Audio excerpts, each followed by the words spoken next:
সালামু আলাইকুম। আমরা এই মুহূর্তে রয়েছি একটি তিলের জমিতে। এই যে তিল, এটা হচ্ছে বাড়ি তিল ৩। আমাদের এখানে আমার সাথে রয়েছেন উপসহকারী কৃষক মোহাম্মদ জনাব আজিজুর রহমান। আজিজ ভাইকে নিয়ে এই তিলের জমিটা আমরা পরিদর্শন করতেছি। এই যে তিলটা কিন্তু এই মুহূর্তে ফুল ফুটে আছে, দেখেই কিন্তু অন্যরকম লাগছে। আমাদের যে বাংলাদেশে যে তেল ফসল যে আমাদের হচ্ছে উৎপাদনের দিকে আমাদের সরকার মনোনিবেশ করছে, তারই কিন্তু একটা ধারাবাহিকতা এই তিল ফসল। আর তিল কিন্তু বাংলাদেশের তৃতীয় বৃহত্তম হচ্ছে ভোজ্য তেল আমরা চাষ করছি। আর এখানে এই যে তিল কিন্তু এই যে খুব আলহামদুলিল্লাহ খুবই সুন্দর উৎপাদন হয়েছে। এই যে আপনারা দেখতে পাচ্ছেন, এবং জমিটাও খুব সুন্দর। এখানে আজিজ ভাই, এই যে তিলের জমি আপনি হচ্ছে করছেন, আমাদের তো তিলটা আসলে সর্বক্ষেত্রে দেখা যায় আমাদের তিল দিয়ে কিন্তু আমরা আহ, তিলের তিল ভাজা বা তিলের কিন্তু আমরা খেয়ে থাকি, বা অনেক কিছুতে তিল ব্যবহার হয়। এই তিল ফসল নিয়ে যদি কিছু বলতেন। ধন্যবাদ শফিউল সাহেব, উপসহকারী কৃষি কর্মকর্তা। আপনাকে অভিনন্দন যে আপনি উদ্যোগ করে চলে এসেছেন আজকে তিলের জমি পরিদর্শনের জন্য।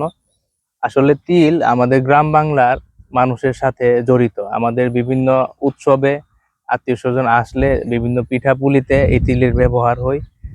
যে আমাদের যে ঐতিহ্যবাহী আমাদের দেশের একটা খাবার আছে খাজা, ওই খাজা তিলের খাজা। এবং তিল অত্যন্ত পুষ্টিকর একটা ফসল। সেই সাথে এই তিলের আবাদ অত্যন্ত সহজ এবং স্বল্প খরচে করা যায়, যার ফলে কৃষকরা লাভবান হয়। তো ধন্যবাদ আপনাকে। তো এই তিলের জমিটা আমরা কিন্তু এখানে আসে আচ্ছা, দেখলাম আসলে তিলের মধ্যে ওইরকম রোগবালাই নেই বললেই চলে। বাগানটাও খুব সুন্দর। এবং আহ, যাদের হচ্ছে এরকম জায়গা রয়েছে, তিলটা কিন্তু রবি মৌসুমেও চাষ করা যায়, খরিফ মৌসুমে, দুইটা মৌসুমে চাষ করা যায়।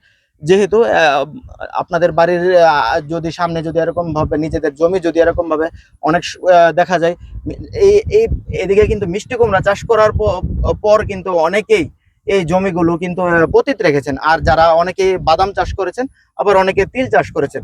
যদি এরকম ভাবে আমাদের হচ্ছে জমি যদি খালি না রেখে কৃষক ভাইয়েরা এরকম উদ্যোগ নিয়ে বিভিন্ন ফসল চাষ করেন, তাইলে কিন্তু আমাদের দেশের অর্থনীতি সমৃদ্ধশালী হবে, আমাদের ক্রপ ইন্টেন্সিটি বাড়বে, আমাদের কিন্তু দেশ হচ্ছে স্বয়ংসম্পূর্ণ হবে।